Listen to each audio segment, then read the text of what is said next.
श्री शुक्रवाच भवेदेतादृशी पत्री यज्जीवस्य महामते किम फलम जायते तस्य विस्तारेण वद प्रभो। श्री शुक्र जी प्रश्न करते हैं कि हे बुद्धिमान भृगु जी, इस प्रकार की जन्मपत्री जिस बालक की हो उसे जीवन में क्या क्या फल प्राप्त होंगे, यह विस्तार पूर्वक वर्णन करें। श्री भृगुरुवाच लग्ने दैत्य गुरुस्वर्ची रोगे भान सुतो ध्वज सहजे रवि बुधौ तात भौमस्तत्र सुधाकर। शुक्र जी के इस प्रकार प्रश्न करने पर श्री भृगु जी बोले कि लग्न में शुक्र अपनी राशि में हैं, रोग स्थान पर शनिश्चर व केतु स्थित हैं, सहज भाव में सूर्य बुध व मंगल चंद्रमा के साथ हैं, भाग्य देवगुरु नीचे द्वादशे सिंहिका सुतः, भाग्य स्थान पर देवगुरु बृहस्पति नीच राशिगत हैं और 12वें भाव में राहु का योग है। योगश्चोप्रवृज्यम स्यात् फलम चाग्रे शुभाशुभम। उपरोक्त ग्रहस्थित के अनुसार इस बालक की कुंडली में उपप्रव्रज्या नाम का योग बन रहा है। इस योग में उत्पन्न हुए इस बालक का आगे शुभाशुभ जीवन फल बता रहे हैं। पुरासौ चित्रगुप्तोयम चोत्पन्नो धनवानपि विद्यापि मध्यमा प्राप्तः वृक्षाश्च फलदायका विक्रयं च फलं नित्यं कृत्वा वित्तागमं तदा दुष्टमित्रादि संपर्कं दुर्व्यसने रतोपि च सुरामिषादि सेवांच कृतो नित्यं परांगनां चासक्तो जायते सत्यम वृथा वित्त विनाशनम। श्री भृगु जी बोले कि यह बालक पूर्व जन्म में एक चित्रगुप्त नामक कुल में उत्पन्न हुआ था। उस समय बड़ा धनवान रहा, मध्यम विद्या भी उस समय प्राप्त किया था। उस समय बहुत कृषि योग्य भूमि रही, उस पर बहुत से फलदायक वृक्ष लगे हुए थे। उन फलों के क्रय विक्रय के द्वारा यह बालक नित्य धन का लाभ करता रहा। उस समय बहुत से दुष्ट मित्रों के संपर्क में भी आ गया, जिससे दुर्व्यसन में रत हुआ, मांस व मदिरा इत्यादि का नित्य सेवन करने लगा, पर स्त्री में अनुरक्त भी रहा। इस प्रकार व्यर्थ में धन नष्ट करता रहा। दारा तु सुंदरी नैव ताड़ितापि पुनः पुनः दुखापन्नापि जायेत पुत्रैकस्य सुताधरा पितुर्गेहे गता बाला पीड़िता च तपोधन तदा त्यागम प्रकुर्वीत स्वच्छंदोपि प्रजायते। उस समय इस बालक की पत्नी सुंदरी नहीं थी, जिससे उसको यह बार बार प्रताड़ित करता रहता था, जिससे वह बहुत दुखित रहती थी। इस बालक को एक पुत्र और एक कन्या संतान का भी सुख प्राप्त था, किंतु यह बालक पत्नी से प्रेम नहीं करता रहा, जिससे वह बहुत पीड़ित होकर के पिता के गृह चली गई और वहीं पर निवास करने लगी। इससे यह बालक उस पत्नी का परित्याग कर दिया और स्वच्छंद रहने लगा। चानुजैकस तदा काले विरोधम कृतवान यदा तस्यांसम च हरम नित्यम चाग्रे संघर्षवर्धनम पृथग्दायादिकम जातम न्यूनता धन मध्य के मित्राश्च नृपकोपेन राजदंड प्रलाभकम। उस समय अपना एक छोटा भाई रहा, अपने इस क्रियाकलाप का वह विरोध करने लगा, जिससे उसके साथ भी यह बालक विरोध करने लगा, संघर्ष करने लगा और संपत्ति में उसके हिस्से का हरण कर लिया, जिससे बारंबार संघर्ष उत्पन्न होने लगा। घर में अलगौजी हो गई, किंतु कालांतर में स्वयं भी अर्थ कष्ट से ग्रसित हो गए, नृपकोप से पीड़ित हुए, राजदंड का लाभ प्राप्त किए, किंग कर्तव्य विमूढ़ोपि, जिससे बहुत किंकर्तव्य विमूढ़ रहने लगे। जायते चांगना पुनः आगमनार्थम प्रयासम च कृतोपि सफलो न तु प्रजोद्बाहम प्रकुर्वीत देवे तीर्थे द्विजे रतः। उस समय जब स्वयं पीड़ित हुए तो पत्नी को पुनः अपने गृह वापस लाने के लिए प्रयासरत हुए, किंतु सफल नहीं रहे। उस समय प्रौढ़ावस्था के काल में संतानों का विवाह किया, पौत्रादि सुखों का लाभ प्राप्त किया। इस प्रकार प्रौढ़ावस्था आने पर देवता तीर्थ ब्राह्मण इत्यादि में बहुत प्रीति किया। साधु वृत्तिश्च जायेत परोपकार के तदा। उस समय साधुवत आचरण करने लगे, परोपकार आदि में रत हुए। कालेन निधनं जातः स्वर्ग नरको भयं लभेत। इस प्रकार काल के वशीभूत होकर के अंत में मृत्यु के वश में हो गए। मृत्यु के पश्चात कर्मानुसार स्वर्ग व नरक दोनों भोग किया। भोगांते पुनः भोगार्थ मागतो वसुधातले चाधुना मानुषे देहे बाहुजस्य कुले पुनः। मृत्यु के पश्चात कर्मानुसार स्वर्ग व नरक दोनों भोग किया। तत्पश्चात संचित कर्म का फल भोग करने के लिए पुनः पृथ्वी तल पर वापस आए और इस समय मनुष्य देह के अंतर्गत बाहुज कुल में अर्थात क्षत्रिय कुल में जन्म प्राप्त किया है। अधिके श्रावणे शुक्ले द्वितीयायाम भृगौ दिने श्लेखाभे रामपादे वृक्ष लग्नोदय कवे। हे शुक्र जी, इस समय इस बालक का जन्म अधिक श्रावण मास शुक्ल पक्ष द्वितीया तिथि शुक्रवार के दिन अश्लेखा नक्षत्र के तृतीय चरण में और वृक्ष लग्न के उदय काल में होए। चोत्पन्न सुंदरो मध्य गोधूमश्च प्रभान्वितः पुष्टदेही बलाढ्योपि लघुदेही प्रजायते। यह बालक मध्यम सुंदर शरीर का हो, गेहुआ रंग हो, प्रभापन्न हो, पुष्टता युक्त शरीर का रहे, बल वीर से युक्त हो और कुछ लघु देह का होए। युवावस्था और प्रौढ़ावस्था में कुछ शारीरिक स्थूलता भी प्राप्त करने का योग है। मुखाधरादिकम सौम्यम कपोलम सम्मांसलम विशालाक्षिश्च जायेत पुष्टस्कंधोच्च बक्षकम सुशीर्षोच्च ललाटोपि पादहस्तादिकम शुभम। मुख अधर इत्यादि शोभनीय हों, कपोल सम्मांसल हों, आँखें विशाल हों, कंधे पुष्ट हो, वक्षस्थल ऊंचा हो, सुंदर सिर, ऊंचा ललाट हो, हाथ पैर आदि की बनावट भी सुंदर हो। अपरांगम यथा योग्यम हस्ते रेखा पिशोभना। शरीर के अन्य अंग यथा योग्य हो, हथेली में सुंदर रेखाएं भी पड़ी हों। पैतृक ऐश्वर्य कम मध्यम भूम्या राम गृहादिकम साधनम लभते सर्वम कृषि योग्या वसुंधरा विस्तृता चापि जायेत वृक्षाश्च फलदायक। यह बालक पैतृक संपत्ति से युक्त हो, जिसमें भूमि बाग गृह इत्यादि का सुख प्राप्त हो। हे शुक्र जी, पूर्व जन्म की ही भांति इस जन्म में भी इसको कृषि योग्य वसुंधरा का विस्तृत लाभ प्राप्त हो और जिस पर बहुत से फलदायक वृक्षों का भी लाभ प्राप्त होने का योग है। कृषि कार्ये पितुश्चैव धनमान प्रलाभकः स्वतंत्रोद्योगकम कुर्यात् क्रय विक्रय कार्यकम कृतशीलोपि जायेत साहसी चतुरोधिकः। हे शुक्र जी, इस बालक के पिता कृषि कार्य के द्वारा धनोपार्जन करें, जीविकोपार्जन करें। इसके अतिरिक्त पिता के द्वारा कुछ स्वतंत्र उद्योग भी करने का योग बने, जिसमें क्रय विक्रय जनित कार्यों के द्वारा पिता मध्यम धन का लाभ करें। पिता साहसी और चतुर भी हों। बालेपि बाण वर्षांतम पितु शोकम च संभवम गृहे क्लेशम दुखोद्वेग अर्थ चिंता पुनः पुनः। किंतु जब यह बालक 5 वर्ष की ही अवस्था का हो, अर्थात बाल्यावस्था में ही इसके पिता का शोक हो जाने का योग बन रहा है, जिससे घर में नाना प्रकार का क्लेश उत्पन्न हो, दुख उत्पन्न हो और बारंबार अर्थ की चिंता उत्पन्न होने का योग है। बाले क्लेशम विशेषेण संघर्षम विविधम तथा।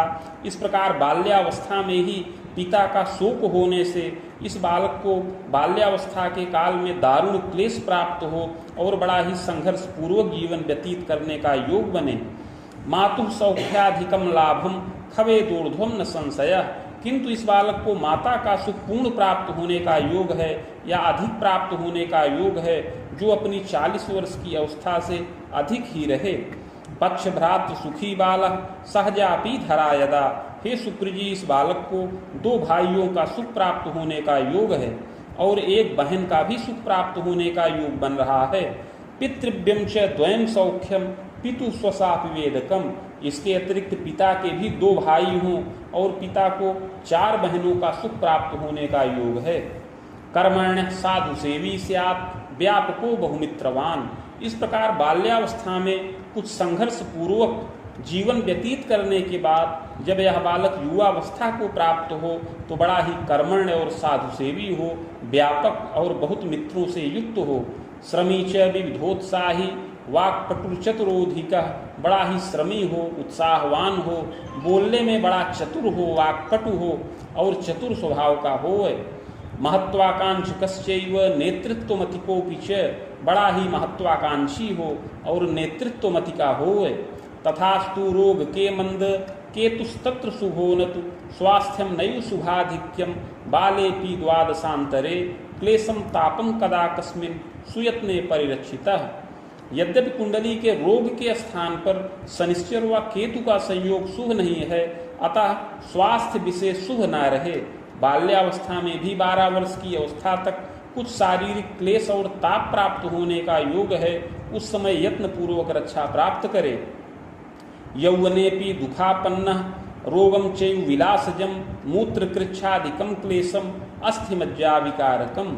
युवावस्था में भी कुछ शारीरिक कष्ट प्राप्त करे, कभी विलासज रोग उत्पन्न हो, मूत्र कृच्छ जनित विकार उत्पन्न हो और अस्थि मज्जा का भी विकार प्राप्त होने का योग युवावस्था में बनता है।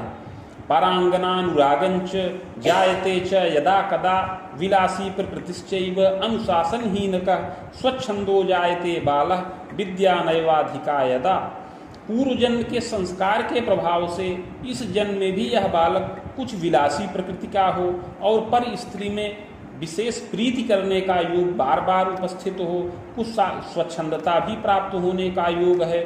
बाधा चैव प्रजायेत तथास्तु वै श्रमादपि, और ग्रह योगों के अनुसार बहुत अधिक विद्या भी प्राप्त होने का योग नहीं है, किंतु श्रम पूर्वक मध्यम विद्या का लाभ अवश्य प्राप्त करने वाला हो। यत्न तो मध्यमाम प्राप्तो बाहुयुग्मोर्ध्वकम कवे यांत्रिकोपाधिकम लाभम विलंबेन तपोधन रिपयुग्मोर्ध्वकम तात स्वभुजायम प्रकारितः। यह बालक बहुत श्रम करे, यत्न करे तो मध्यम विद्या का लाभ प्राप्त करे और युवावस्था में 22 वर्ष की अवस्था के बाद इसको कुछ यांत्रिकी उपाधि प्राप्त होने का योग है। इसके अतिरिक्त इसके पश्चात आगे 26 वर्ष की अवस्था के बाद यह बालक अपनी भुजाओं से धन का लाभ भी प्राप्त करने वाला होए। यांत्रिकम कार्य कम कुर्यात् शब्द संचार चोद्य में प्रतिष्ठाने रतश्चैव श्रमेण धन लाभकम। युवावस्था में यांत्रिकीय कार्यों से धन का लाभ प्राप्त करे, शब्द संचार के क्षेत्र में या प्रतिष्ठित प्रतिष्ठान के मध्य में श्रम पूर्वक धन का लाभ प्राप्त करने वाला होए। मध्यमम यौवने कुर्यात् नीच ग्रह प्रभावतः द्वित्रिवारम महाप्राज्ञे बाधोद्योगे तु यौवने। युवावस्था में मध्यम धन का लाभ ही प्राप्त करता रहे। कुंडली में 2 ग्रह नीच राशिगत हैं, अतः युवावस्था में 2-3 बार कार्य क्षेत्र में बाधा उपस्थित हो, न तो कोई स्थिर पद प्राप्त हो, न स्थिर वेतन प्राप्त हो, जिससे चिंतातुर रहे। पूर्व पाप प्रभावतः दंतांतरम महन्नेष्टम पश्चात्तु बसुरामकम मध्यमम संचयम वित्तम किं कर्तव्य विमूढ़कः। हे शुक्र जी, पूर्व जन्म कृत पाप के प्रभाव से युवावस्था में 27 से लेकर 32 वर्ष की अवस्था तक विशेष कष्टकारक योग है। इस समय उद्योग में कार्य क्षेत्र में बाधा उत्पन्न हो, किंतु 32 वर्ष की अवस्था के पश्चात से लेकर 38 वर्ष की अवस्था तक का समय मध्यम फलदायक है। उस समय मध्यम धन का लाभ प्राप्त करता रहे, किंतु किं कर्तव्य विमूढ़ भी रहे। यद्यपि भाग्य के जीव लग्ने दैत्य गुरु यदा भाग्य वृद्धिर विलंबेन स्वतंत्रोद्योगतः कवे। यद्यपि भाग्य के स्थान पर बृहस्पति हैं और लग्न में शुक्र का प्रभाव है, जिससे इस बालक की विलंब से अवश्य ही भाग्य वृद्धि होने का योग है। यह बालक युवावस्था में अगर स्वतंत्र उद्योग करे तो इसको विशेष धन की प्राप्ति हो। धनमान सुखी चाग्रे वसुरामोत्तरार्धतः वसुवेदांतर्म यावत शुभम भाग्योदयम अपि। युवावस्था में स्वतंत्र उद्योग करने पर यह अवश्य ही धनमान का लाभ प्राप्त करे। युवावस्था में 38 से लेकर 48 वर्ष की अवस्था तक का समय बड़ा ही शुभ कारक है। उसमें यह बालक स्वतंत्र उद्योग भी करे और अपना भाग्योदय भी प्रारंभ हो, इस तरह से योग उपस्थित हो। एवं तु बाण बाणांतम यावत तु विविधोन्नतिम। इसके अतिरिक्त इसके पश्चात भी आगे 55 वर्ष की अवस्था तक विशेष उन्नति का योग बने। यांत्रिकोद्योग कम योगम लौहोद्योगम तथैव च संयंत्रम चापि निर्माणम क्रय विक्रय कार्यकम मद्योद्योगम कृतश्चैव छलेन विविधम धनम संचयम कृतवान बालः प्रतिभू कार्ये रतोपि च। इस प्रकार युवावस्था में 38 से लेकर 48 वर्ष की अवस्था में, पुनः 48 से लेकर 55 वर्ष की अवस्था में उन्नति का योग है। इस समय यह बालक यांत्रिकी उद्योग करे, लौह का उद्योग करे, कुछ संयंत्र की स्थापना करके निर्माण का कार्य करे। इसके अतिरिक्त मद्य का, शराब का उद्योग करे और उसमें छल पूर्वक बहुत धन का लाभ अर्जित करे। और ठेकेदारी प्रतिभू का भी कार्य करने का योग है। विद्यालयम सुनिर्माणम अपरोद्योगम च कल्पितम। कुछ विद्यालय के निर्माण का, उसके संचालन का भी योग बन रहा है। तथास्तु पूर्व पापेन संघर्षम यौवने यदा। इस प्रकार इन सब उद्योगों के द्वारा इसको प्रचुर धन की प्राप्ति हो, किंतु पूर्व जन्मकृत पाप के प्रभाव से बीच बीच में संघर्ष करने का भी योग है। चापख्याति भयम विविधम परहस्त गतम धनम नृपकोपाभियोगादिर बंधनादि भयम यदा दुर्घटनादि भीतिश्च गृहवाहन सौख्य के बाधा च विविधा दृष्टि प्रायश्चित्त प्रभावतः। युवावस्था में धनवान का लाभ प्राप्त करने के उपरांत भी कभी अपख्याति हो, कभी दूसरे के हाथ में धन चला जाए, कभी अकारण ही नृपकोप अभियोगादि से बंधन का योग उपस्थित हो, दुर्घटनादि से क्लेश हो, इसके अतिरिक्त भूमि प्राप्त होने में, गृह निर्माण में भी बार बार बाधा उपस्थित हो। बाधा शांतिश्च जायेत बसुरामोत्तरार्धतः भाग्य वृद्धि विशेषेण स्वाभिलाषा पूरिता। किंतु पूर्व जन्मकृत पाप का प्रायश्चित्त करें तो ये समस्त बाधाएं समन हों और पूर्ण भाग्योदय का योग बने और अपनी समस्त अभिलाषाएं पूर्ण हों।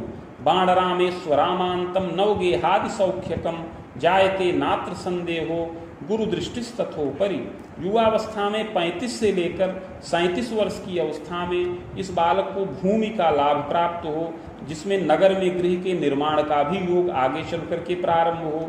इसके अतिरिक्त कुंडली के तृतीय भाव में सूर्य व मंगल का योग है, उस पर बृहस्पति की दृष्टि पड़ रही है। नेतृत्व मतिको बालः वाचालः छद्मवेशकः। इन ग्रहों के प्रभाव से यह बालक नेतृत्व मति का हो, राजनैतिक मति का हो और बोलने में बड़ा ही कुशल हो। राजनीतौ पदम मध्यम ग्रामाधिकारकम सुखम योगम चैव लभेन नूनम कूटनीत्या जयम लभेत। इस योग के प्रभाव से यह बालक राजनैतिक मध्यम पद भी प्राप्त करने वाला होए, ग्रामाधिकार का लाभ प्राप्त करे, ऐसा योग बन रहा है और कूटनीति के द्वारा बार बार विजय का भी लाभ प्राप्त करे। रिपुयुग्मांतरम तात दारा सौख्यम लभेतपि सुंदरी मध्यमा चेयम पतिभक्ता प्रियम बदा। युवावस्था में 26 वर्ष की अवस्था के अंतर्गत पत्नी का सुख प्राप्त करने का योग है। पत्नी मध्यम सुंदरी हो, पतिभक्ता और प्रियंवदा हो, गृह कार्य में सुदक्ष हो। पुत्रेशः सहजे गृहे चादौ कन्या सुखम योगम भूयः पुत्र सुखम लभेत। पंचमेश तृतीय भाव में है, अतः प्रारंभ में कन्या संतान का सुख मिले और उस कन्या संतान के सुख के बाद एक पुत्र का भी सुख प्राप्त होने का योग है। इसके पश्चात पुनः एक कन्या संतान का सुख प्राप्त करने का योग बन रहा है। संघर्षम यौवने विविधम प्रौढ़े चैव सुखाखिदम लभते नात्र संदेहो उद्योगी धनवानपि। हे शुक्र जी, युवावस्था में बार बार संघर्ष करने का योग है, किंतु प्रौढ़ावस्था आने पर समस्त सुख और मोद का लाभ प्राप्त हो, इसमें कोई संदेह नहीं है। यह बालक कुशल उद्योगी हो, धनमान से युक्त हो, प्रवासे वासकम कृतः और परदेश में भी वास करने का योग है। जन्मस्थानम परित्यागम वान्यत्र निवासकम कृतश्चैव महाप्राज्ञ प्रजा द्वारा सुखी भवेत्। युवावस्था और प्रौढ़ावस्था में अपने जन्म के स्थान का परित्याग करके अन्यत्र निवास करे और वहीं पर नवीन गृह का निर्माण करे और संतानों के द्वारा भी सुखी हो। प्रौढ़े खबाण पर्यंतम दारा भीतिस्तपोधन। यद्यपि युवावस्था में जब 50 वर्ष की अवस्था को प्राप्त करे तो इसकी पत्नी की आयु का भय प्राप्त हो, उस समय दुर्घटना से भय प्राप्त हो। प्रायश्चित्त प्रभावतः बाधा शांतिश्च जायेत नेष्ट योग विकोहनम। कुंडली में जो यत्न और प्रायश्चित्त बताया गया है उसको करने से समस्त बाधाएं समन हों और दुष्ट योग भी शांत हों। स्वाभिलाषा खिलापूर्तिर्चाग्रे यत्नम मयोदितम। समस्त अभिलाषाओं को यह बालक पूर्ण करे, अतः आगे उस यत्न और प्रायश्चित्त की विधि बता रहे हैं। स्वर्णपत्रम प्रकर्तव्यम शैलमासा प्रमाणकम बाणांगुला यताकारम तन्मध्ये चाष्टगंधतः शिवमूर्तिम सबीजंच लिखित्वा कलशोपरि निधाय संहिता साकम पूजनम खोडसादपि। 7 मासा सुवर्ण के पत्र पर जो 5 अंगुल का आयताकार हो, उस पत्र के मध्य में अष्टगंध के द्वारा शिव जी की मूर्ति बीज सहित लिखकर कलश पर स्थापन करें। समीप में भृगु संहिता के 1 सहस्त्र पत्रों का स्थापन करके खोडसोपचार पूजन किया जाए। मदुक्तम शिव मंत्रंच सहस्त्रम खोडसम जपम सावित्रीं च महाप्राज्ञ सहस्त्रम वेद युग्मकम जपम च हवनम कुर्यात् मूर्तिमाचार्य दापनम। तत्पश्चात भृगु संहिता के मंत्राध्याय खंड में वर्णित शिव मंत्र जो 104 अक्षरों का है उसका 16,000 संख्या में जप हो और 24,000 संख्या में सावित्री मंत्र का जप किया जाए। जप के पश्चात हवन, तर्पण, मार्जन इत्यादि करके मूर्ति का दान करें। यत्नोक्ते पूर्व पापंच समनम सर्व सुखम लभेत। इस प्रकार का यत्न और प्रायश्चित करने पर अवश्य ही पूर्व जन्म कृत पाप समन हो और इस लोक में समस्त सुख और मोद की प्राप्ति हो। बसुरामूर्ध्वकम तात बाण बाणांतरावधिम विविधोन्नत सौख्यंच धनमान सुखान्वित। हे शुक्र जी, प्रायश्चित के प्रभाव से युवावस्था में 38 वर्ष की अवस्था के पश्चात से इस बालक का पूर्ण भाग्योदय हो। इस प्रकार 38 वर्ष की अवस्था से लेकर के 55 वर्ष की अवस्था तक चंद्रमा और मंगल की दशा में यह बालक विविध प्रकार का उद्योग करे, धनमान से युक्त हो और विविध प्रकार की उन्नति करे, अपने कुल गौरव की वृद्धि करने वाला होए। चाग्रे राहु दशा मध्य प्रजोद्बाहम च पौत्रकम। पुनः 55 वर्ष की अवस्था के पश्चात राहु की दशा प्रारंभ हो। इस राहु की दशा में भी धन का लाभ करे, इसमें संतानों का विवाहादि कार्य करे, पौत्रादि सुख प्राप्त हो, देवता तीर्थ का दर्शन हो। रिपु सप्तायुषी यत्ने भूयो जन्म द्विजान्वये सद सत्कर्मानुसारेण नात्र कार्यम विचारणम। इस प्रकार 76 वर्ष की आयु में अपनी आयु खंडित हो और अगला जन्म पुनः द्विज कुल में प्राप्त हो, सत असत कर्मों के अनुसार। इति भिक्षुक संहितायां फलम समाप्तम।